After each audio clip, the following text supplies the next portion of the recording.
Hello, and welcome to another episode of Be the Love to Awaken Our Souls. Thank you again so much for tuning in this week. I'm Stacy Musial. And I am Brenda Carey with our special guest, Dr. Emy Tafelski. We are your co-hosts and souls on the journey. We are on a mission to raise the consciousness of humans and the planet, and we need your help. Please spread the word to your family and friends and join us every week. Consider becoming a Patreon supporter or a sponsor to help with the operating costs like editing and the many hours we spend creating these shows with quality guests and content. And if you have resonated with our mission, support us in a way that raises your vibration to love. And if it feels safe for you, I'd like to begin by inviting you to take a moment to get centered with us. I'd like to begin by inviting you to take a beautiful cleansing breath in through your nose and out through your mouth, releasing anything that is keeping you from being present.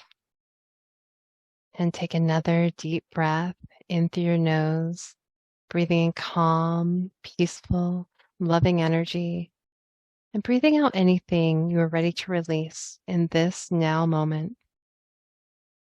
And take one more breath in through your nose, breathing in light and love for yourself. And imagine breathing that light and love and send it back to all of humanity, remembering that you always, always have your breath to come back to. Our guest today is Dr. Emy Tafelski. She is a badass spiritual rebel. I love that. Whose mission is to revolutionize how women heal and transform after untethering, shattering loss and trauma. She leads women who have suffered an untethering loss on a journey to reweave their souls into wholeness using her 4-phase method called soul weaving.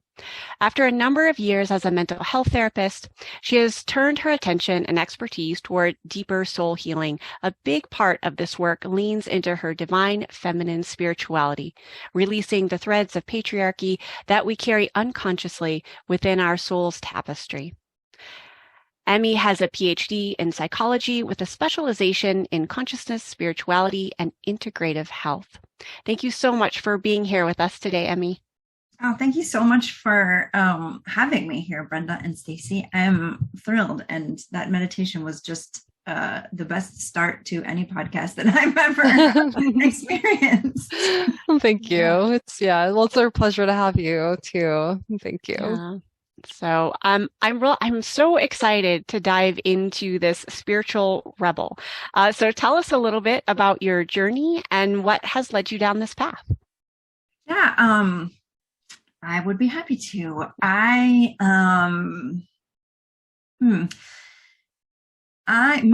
big piece of my journey started when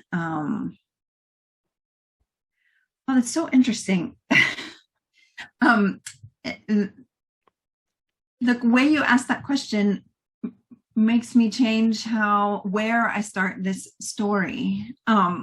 So the current work that I do, soul weaving, helping women who've suffered an untethering loss reweave their souls into wholeness, was born out of my healing journey after my mom died in 2017. And I believe that the universe was preparing me for her death for maybe my whole life, but also more deeply for the about 8 months before she died, when I deepened my exploration into spirituality, specifically goddess-based spirituality, and developed a lived relationship with the divine feminine. And that piece came about oddly. I was sitting on the couch one day and I randomly decided to look for goddess tattoos on Pinterest. And I have many tattoos, but every single one has a deep meaning for me. And not one of them was ever picked out of a random search online for a random picture. So I think there was something about the whole turn of events that was calling me home in a way, to to begin this relationship with Goddess, and so that it could hold me when my world shattered into bits. Hmm. That sounds beautiful. It sounds like, yeah, Spirit was really guiding you in this deep place to discover the divine feminine, the goddess energy. And so I'm curious just how that energy of the goddess, the divine feminine, has helped you in your own healing journey. I She has been my constant companion and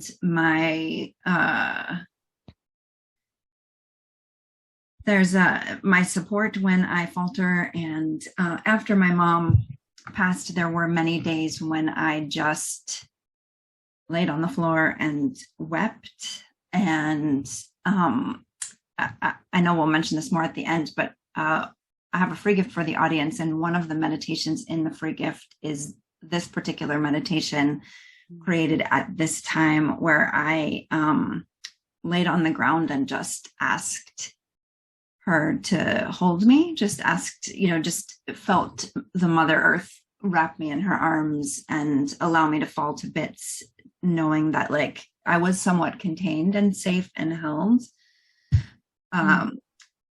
So that was a piece of it, right? Like she was with me at my side and walked with me and allowed me to fall apart and gave me space and helped me also stay together. That sounds really just such a nurturing way for a goddess to help us through a really difficult time. So for our listeners that may not be familiar with different goddesses and that energy, and you mentioned that you have tattoos. Interesting that you can find a lot of things on Pinterest, I guess. I'm not aware of that. I think I need to start looking on Pinterest more often.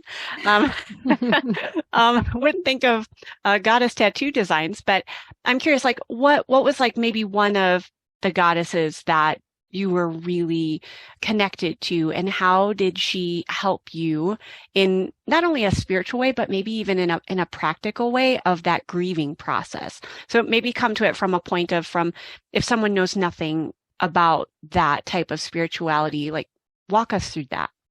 The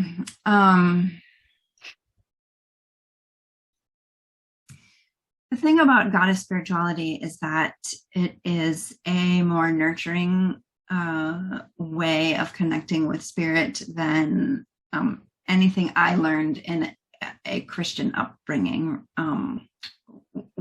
God the Father, for me, was more harsh and more punitive and more, I don't think it needs more words than that. So for me, goddess is caring, nurturing, mothering, and having lost my mother, when it came to it, it allowed me to anchor into the Mother Earth in a way that I hadn't before. I personally work a lot with the goddess Isis, and it's interesting because after my mom died and I went through all of my things, I found goddess books that were mine from when I was a teenager. Oh, interesting. So this has been a thing in my life that I forgot, like it was a forgotten thing, and came back roaring to the front when I needed it. But I've always been drawn to Egypt and to the Egyptian pantheon. And so I connect really deeply with the goddess Isis. And so I have done a lot of work with her, a lot of deep meditations with her. And she was one of my guides through my healing journey after my mom passed. And a lot of the work I did in that healing journey was sort of unweaving those things that were in my soul that were never mine to carry, and like disordered eating that came from my mom. That was kind of her transgenerational trauma that she wove into my tapestry, because that's just what happens, right? but one of the things, that had plagued me my entire life was this message of not good enough. Mm. And I was able, with the goddess Isis, to unweave that thread from my soul's tapestry. And she presented me with an alternative thread, that of always worthy.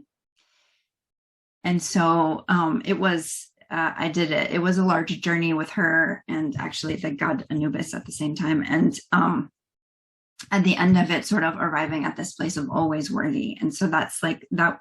There were many things I brought out of this journey with me, but that is a huge one that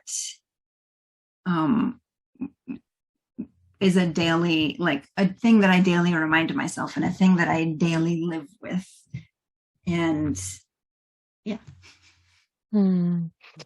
Oh, that sounds so beautiful. Just this, it sounds like this shift from, feeling not good enough to always good enough, and this embodiment. And what a divine feminine way of looking at it, right? And so, and it sounds like just, as you mentioned in your bio, the releasing the threads of patriarchy, right? And so that's all weaved in there. And so it sounds like that, just releasing the entanglement of that, also that linear, this expectation, this goal focus.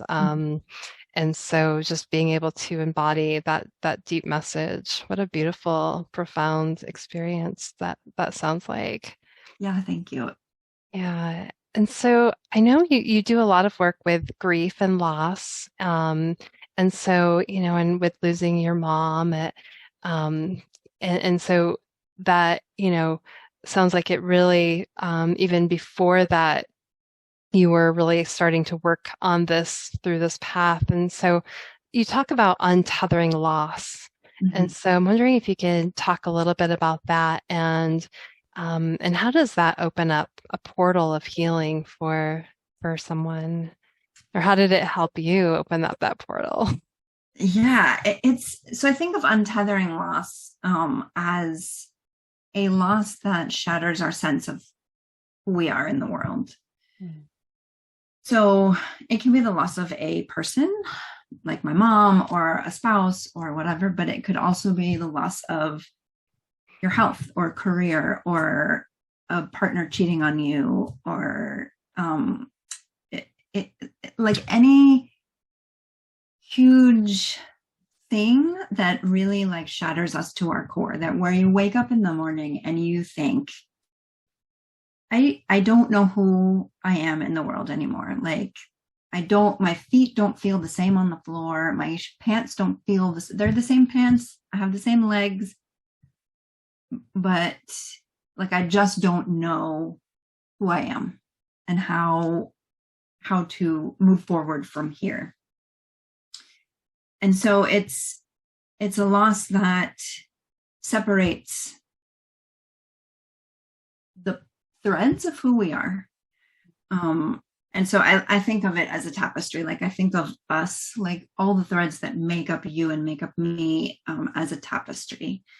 And so a shattering loss like unweaves the threads and puts us in a position to see them more clearly than we can in our everyday life. So for me, from that, it's like there's a little bit of like a zoomed out position, like you're kind of the observer self, right? Like the tapestry of you is like kind of out there floating.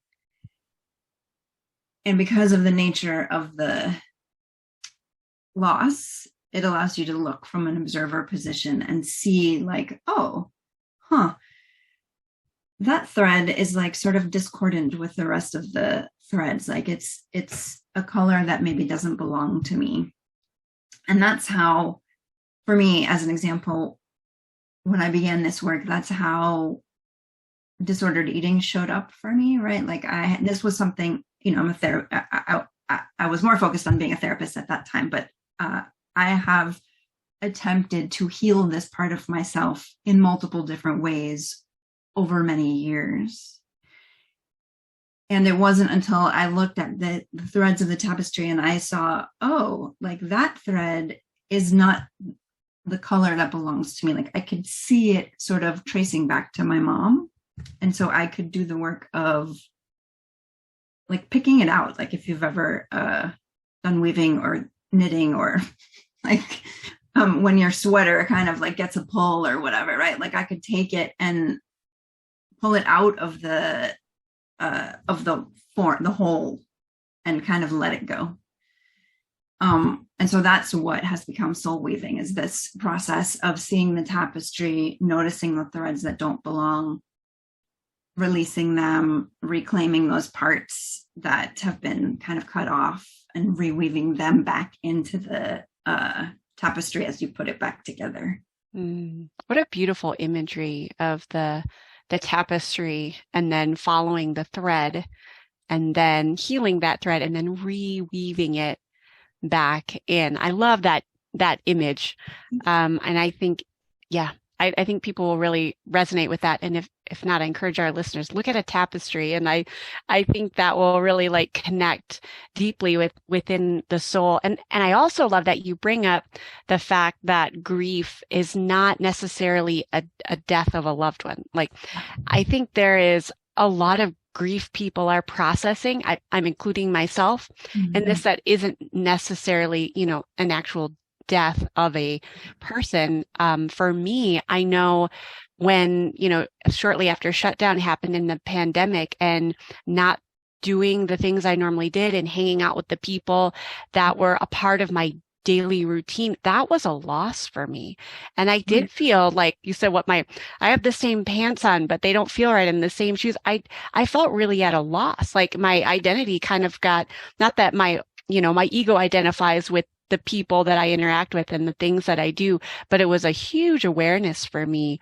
And it also gave me this space, because, I couldn't do much. Most of us were kind of stuck inside our homes, to have that space to really question, like, is that really who I am? So I would love for you to talk a little bit more about, grief in whatever capacity we may be feeling this, like the importance of creating the space, even though I know it's difficult. And I think people are just very fearful of even being in that grief space, but why you feel like it's necessary for the healing process.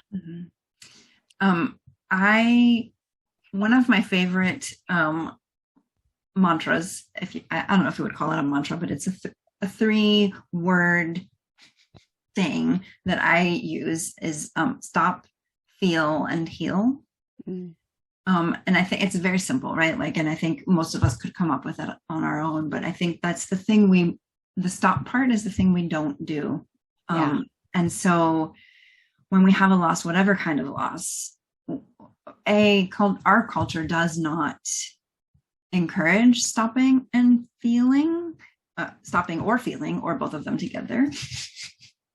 Our culture doesn't make space for pain or loss or grief. And that's where the magic of healing and transformational growth lives. And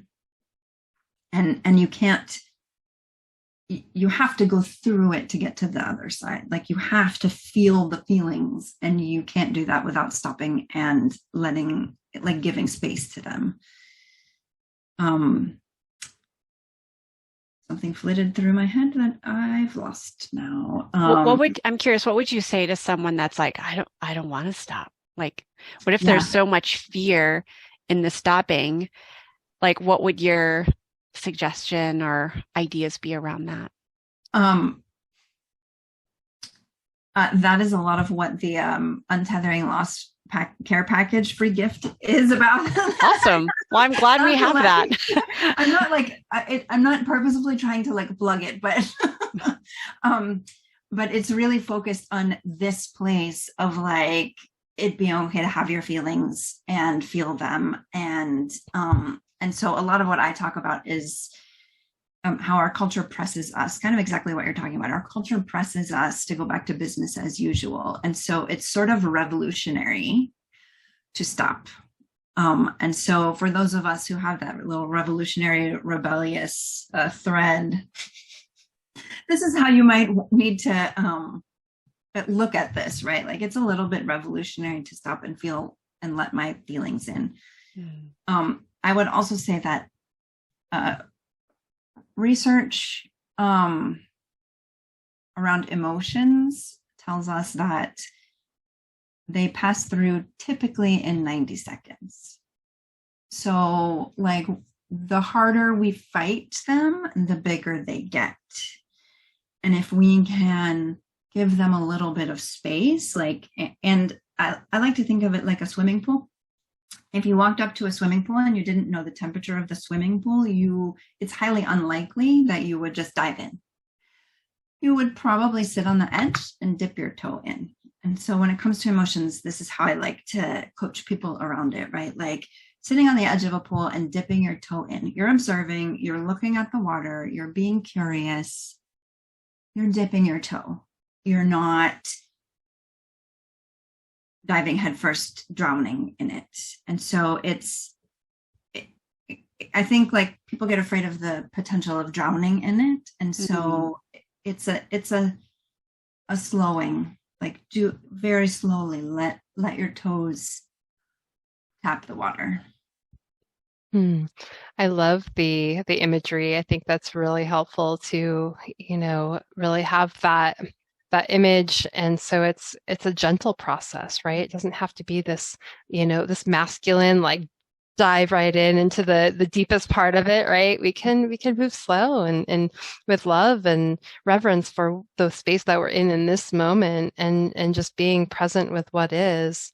I'm also a psychotherapist and so like I've been, doing this work for 10 years and I have a lot of clients that they're like, well, I've been feeling this for, so long. And there's this, idea, this feeling of this linear process that they need to be done and over it, right over it, like that, that masculine energy, rather than getting through it.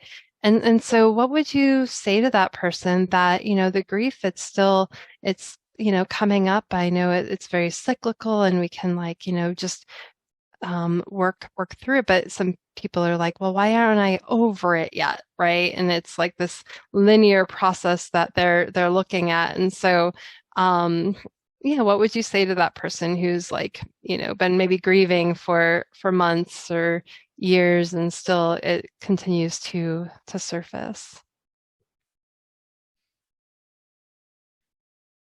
I think as you're already saying, right, like I would remind them that it's not a linear process. Like healing is never, okay, I don't want to say never. Healing is not generally linear.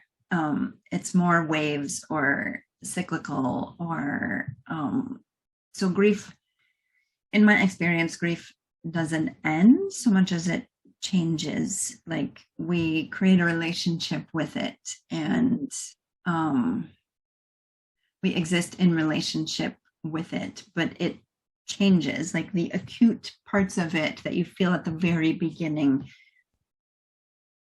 typically it morphs, it changes, it transmutes, it alchemizes into different ways of being. And this is sort of back to that healing portal piece as well, right? Like if you decide to, you can engage in that alchemy and that transformation into exploring, who you now are in the world, if you choose to. But first, feeling the feelings and being with them as they ebb and flow. And back to what you said, Stacy, about being in this moment, right? Like it's this moment is not the last moment. And when we're thinking like, how come it won't end or here it is again or whatever, we're, I think, less in the present moment and more in the idea that it should end, that it should be something different than it is, instead of in the, this is what it is today. Mm. Yeah, and being present with what is and Mhm. just allowing for us to be in our humanness, right? I think there's so much, we tend to push away the humanness and try to maybe reach for the light or reach, or try to get over something, but we have to like really, you know, honor our human being, where we are beings and we're going to have, you know, deep emotions emerge and we're going to have, experiences in this life. And I believe we're here to learn. This is our school, right? We're all on an educational journey and sometimes it's the hardest journeys that really, help us grow, but we have to be able to sit through that and honor that humanness. Yeah. Yeah. And so I'm wondering, with that, like, spirituality, I think can be a really big part in the healing process. When we have something to really hold on to, or, feeling like we're not so alone or supportive, and just nurtured. Like, sounds like, when you were laying on the floor, you had that, nurturing figure, surrounding you. And so I'm wondering, in your perspective, what is the role that spirituality plays in the healing process? Hmm. So there is research that speaks to the importance of spirituality in getting to post-traumatic growth versus post-traumatic stress. And so we know that it's helpful.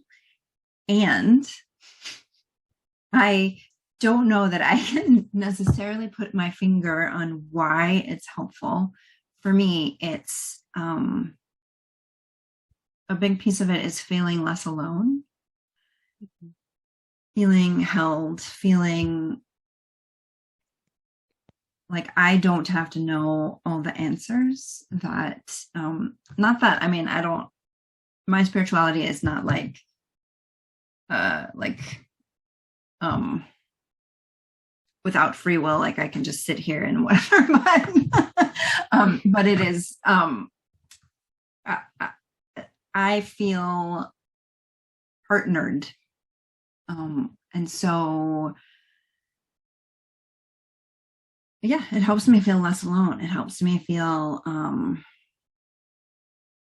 well, always worthy.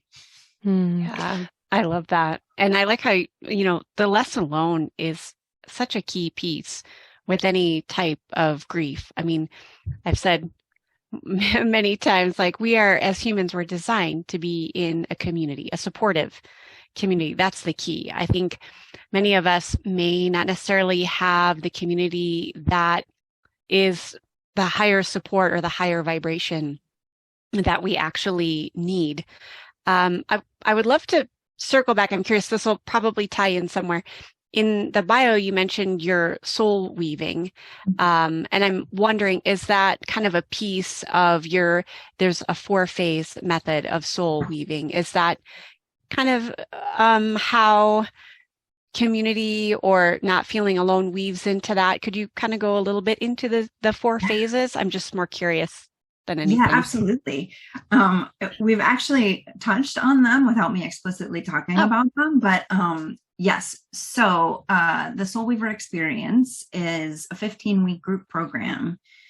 And it's a group program because of the community, the healing power of community.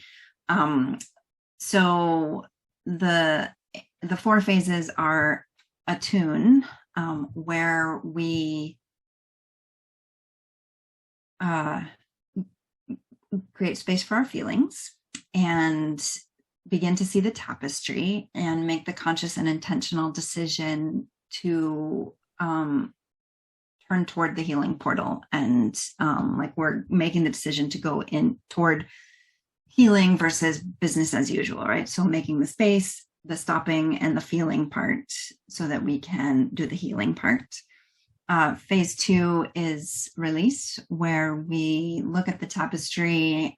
We learn what our colors are, what belongs to us, what doesn't belong to us, and we go through the process of unweaving and releasing those threads that aren't ours to carry. Step 3 is reclaiming, where we reclaim those parts of the self that we've jettisoned for survival, right? Like messages we learned that it's not okay to be us. So like this part of me is not okay to have. So I'm gonna, subconsciously I jettisoned that and left it behind. But it's part of the whole. So in the reclaim phase, we go back in and we weave those parts back into the tapestry. And phase 4 is anchor. And so in my mind, I think of it like when you take all the threads of the whole and then you kind of just like pull all the ends so they tighten. So the whole picture is once again like a tight weave. And also in that phase, you kind of recap the steps so that when something gets jarred again, you can go back through the process again for yourself and attend to the parts of the tapestry throughout the course of your life. Thank you for sharing that. That does sound like, and it just kind of weaved that through for us a little deeper. So thank you. One thing I'm curious that, as you talked about, holding on to things that don't belong to us and maybe the generational traumas and the ancestral work.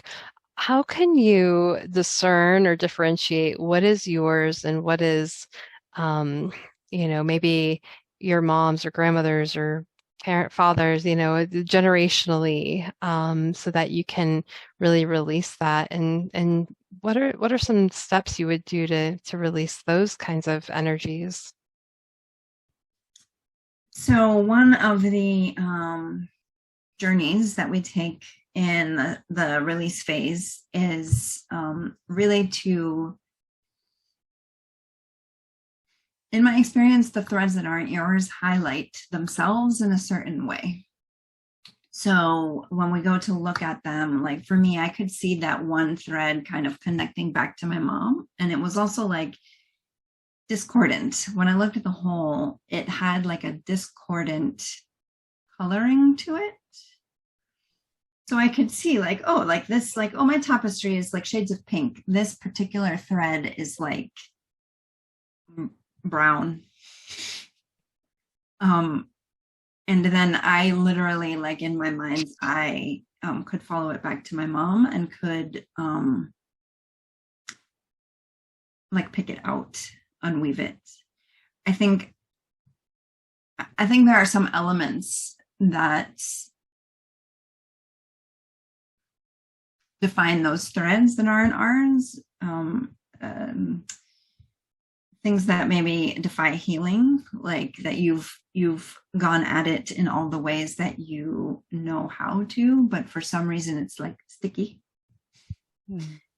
And I think that's like kind of one of the defining characteristics of threads that aren't yours, right? Like that it's like sticky there, even though you've done the healing work. There's the color. I really think it shows up in your mind's eye as a different discordant color or sound if you're a more sound oriented person. There are also cultural messages that are those threads as well, like shoulds. And I think that for those, that's one of their defining characteristics, like I should be XYZ, I should this, I should that. And I think you can find those by talking about them. I'd love to hear more about the cultural messages. Like, I definitely understand the shoulds, should and should nots. What other cultural messages do you find, whether within yourself or your clients, that tend to creep in? I think not good enough is a big cultural message for women in general living in a patriarchal system. I think that came from my family, but that also came from the larger system around me. I think there's other stuff around like women being here in service to men, like objectification kind of threads and that kind of thing, and ways that we shrink ourselves and make ourselves smaller. Yeah. Playing it small, I would definitely say, has been a generational, and that goes back to worthiness. I think there's some threads in there with playing it small, not feeling worthy. Yeah. Yeah. Or needing Anything approval. Oh, yeah. Needing approval from the masculine. That was my big thing. External. Yeah. That external validation. Yes. Thank you for bringing that one up. I sometimes can't remember them all, and that's such a big one. Yeah. Yeah, those are all big. Those are really embedded in our culture. And if we're, Right? not really aware of those, we're going to continue those patterns and, continuing to give away our true power, our sovereignty as divine feminine beings, or just beings in general, right? Even men like have, they give away their power too. And so it's really relearning our true divine power within ourselves and what we're really here to create, and that includes our emotional bodies, and allowing those bodies to be expressed, and our voices to be heard, because then we're truly stepping into our own truth, and being able to express who we are on this planet, which is, we're all here for a unique reason. And yeah, it's so powerful. It's a really good point when you say speaking our truth. I think there has been, at least for me, I remember from a pretty young age expected to be quiet and shy. And so that was the personality that I was given and thus had taken on. And it wasn't until that I really started to speak, and it was super uncomfortable at first.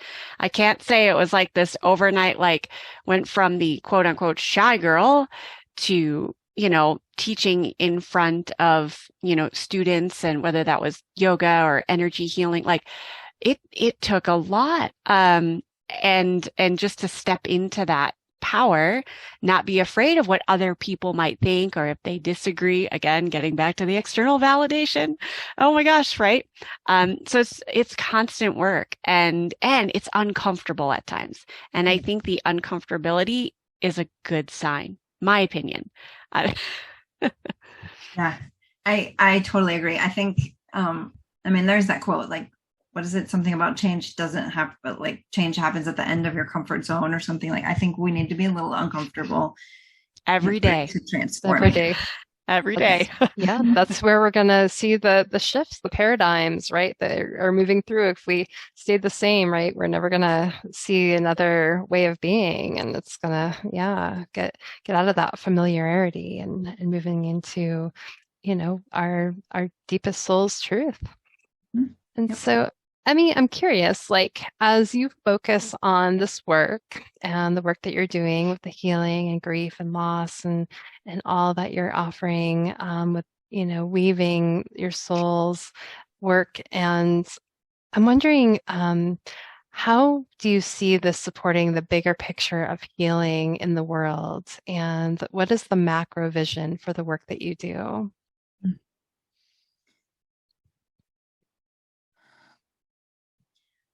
I think I said this in my bio, right? I want to revolutionize how women transform after shattering loss. What that means to me is that I would like us to, I don't know if embrace is the right word, but be less afraid of loss and less afraid of recovering from loss, to embrace the healing portal, right? Like to feel the feelings, feel like this.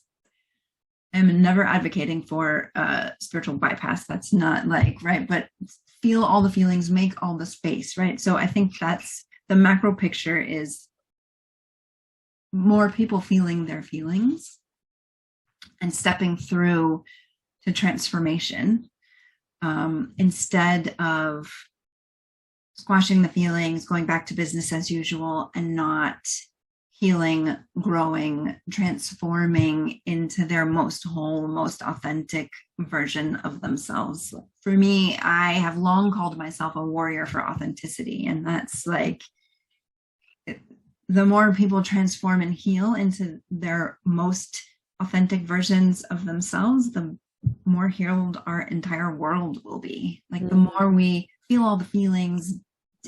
Yeah. Yes, all of it. All of that. Oh, yes, I love it. All of that. That's what go ahead. Oh, I was going to say, we can all be our true, authentic, beautiful selves. What we're here to, how our souls have embarked on this beautiful journey. Oh, yes, I love it. I see it. It is. Right? It is. I was going to say, that's what's the Be the Love podcast is all about, raising the vibration. The feeling. And the feelings of that, that essence of love that we already are. But it is a remembering process, especially after grief and loss, and that we're all connected because we're designed energetically to be that way. So thank you so much for this conversation, Emy. To wrap us up, please share with our listeners where they can find you and what you're currently working on. Yeah. I thank you. I also want to say thank you so much for having me. This has been a wonderful conversation and I'm just thrilled to be here. Listeners can find me at emytafelski.com, which I'm sure you guys are going to spell in the show notes, but, registration for the Soul Weaver experience is open and the 15-week group begins in September. So we have 15 slots in total available. And if you want, there is a free gift, which includes those 3 meditations that I touched on a little bit in our chat today. So that will also be in the show notes. So if you would like some comfort, that's what those 3 meditations are really about, is comfort, allowance, space for your feelings, space for you.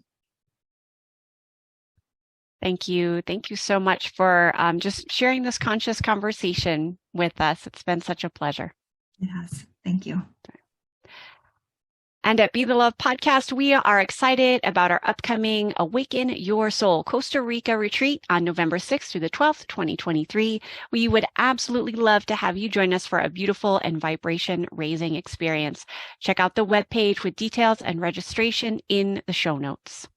And thank you for listening to Be the Love podcast. If you've enjoyed listening to our show, please share the love by sharing it with your friends and family, giving us a 5-star written review on iTunes and Spotify, or liking us on Facebook. And please consider supporting our mission to awaken our souls with a monthly donation that helps with the operating costs of this podcast so we can continue to spread the love. To contribute, visit our Patreon website at patreon.com/Be the Love podcast. Stay tuned for more episodes being released on Mondays at 5:55 a.m. Mountain Time.